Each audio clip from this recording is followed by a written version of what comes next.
साथियों,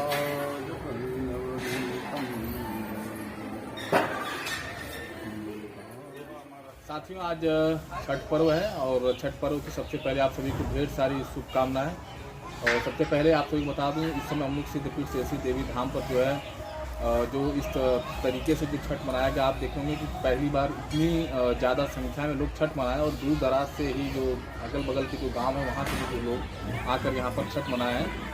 और विगत जो है हर साल जो है ऐसी संख्या धीरे धीरे बढ़ती जा रही है और हम सभी चाहेंगे कि आपकी छठ माता जो हमेशा रक्षा करें।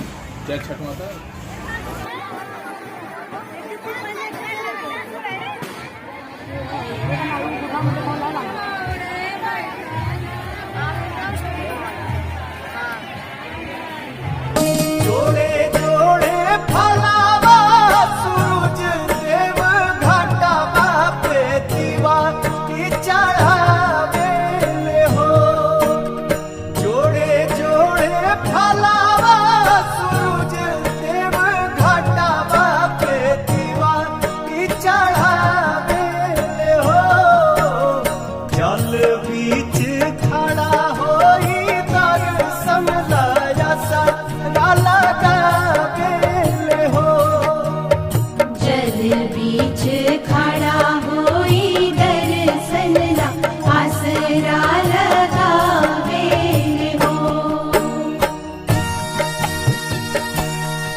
Thank you.